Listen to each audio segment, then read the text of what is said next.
we want to solve the equation for h. So there's steps. I have these steps here for solving equations. That you can also find this where you can print it out under resources on Blackboard. And I think it's the steps for equations or something like that. So first step, clear the equation of fractions or decimals. That's optional, but we really want to do that. We don't have any fractions or decimals, so we're good. Next step, get rid of the parentheses, distributive property. We don't have any of that. So now we're on number 3. Collect like terms on each side of the equal sign. Now, some people like to move things around first and then collect like terms.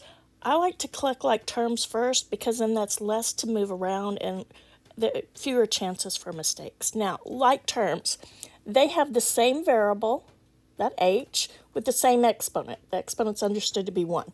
So I'm just looking at the left side of the equal sign.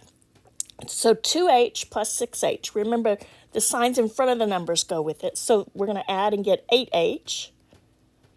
And then negative 14 and negative 15, those are constant terms. Signs in front of both of those are negative, so signs are alike. We're going to add, keep the common sign. So that would give us a negative 29. And then on the right side of the equal sign, these are both constant terms, 11 plus 40, so that will give us 51. So I combined my h's, then I combined my constant terms, then I went to the other side and combined my two constant terms. So now, number 4, move variable terms to one side of the equal sign and constant terms to the other. Remember, variable terms have a variable, constant terms are just plain numbers. So we have a variable term, only one, on the left side, so we want to move this 29 over. So we're going to do the opposite of subtracting 29 is to add 29. And remember, in algebra, you have to do the same thing to both sides. This makes it go away, so that's 8h. And 51 plus 29, that will give us, 80? Now then, it says, collect like terms again. We did that. Divide each side of the equation by the coefficient of the variable term. If the coefficient of the variable term is a fraction, you're going to flip it. But this is not, so we're going to divide both sides by 8. Just 8, not h, just 8. So those cancel, go to ones, and that leaves us h equals, and 80 divided by 8 is 10. You always want to reduce. So that gives us a 10. We'll put 10 right here. Now notice it says, if needed, write as a reduced fraction. So we were able to divide 80 by 8 and get an integer. But if we had gotten a decimal number, we wouldn't want that. We would just want to reduce the fraction and leave it as a fraction because it doesn't tell us to round and it tells us to write it as a reduced fraction if we need.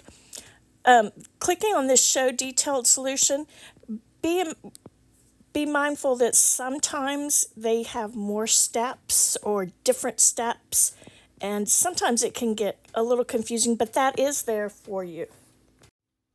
We are going to solve for C. Now we could get rid of the fractions, multiply everything by 3, but since we only have one fraction, let's just leave it alone. So I want to move the 2. The opposite of adding 2 is to subtract 2 because that's a positive 2. So subtract 2. So that leaves us negative 2/3 C. Make sure you bring down that negative sign. Negative 3 minus 2, signs are alike. Add, take the common sign, so that's negative 5. Now normally we divide, but remember when you divide fractions, you change to multiplication and you flip your fraction. Take the reciprocal, so that's going to be negative 3/2 that we're going to multiply both sides by. Now notice what happens here. Negative times negative, right here, negative times negative is a positive. The 3's cancel to 1's, the 2's cancel to 1, so that leaves us 1C. So we know we're multiplying by the right number. So over here, negative times negative is positive, so we know we're going to have a positive answer. I'm going to put the 5 over 1 so I can make sure to look and see if I can cancel anything. Well, a 2 won't cancel with a 3, and a 2 won't cancel with a 5. So there's nothing there to cancel. Again, a negative 5 times a negative 3 is a positive 15. 1 times 2 is 2. We cannot reduce that. It says write as a reduced fraction, so we're going to leave it as 15/2. If there was something we could factor out, like if a 3 would come out of both, then we would do that. Or if we could divide it out and get an integer. But if we divide it, we'll get a decimal, and it doesn't tell us to round. It tells us a fraction, so we won't have a decimal number.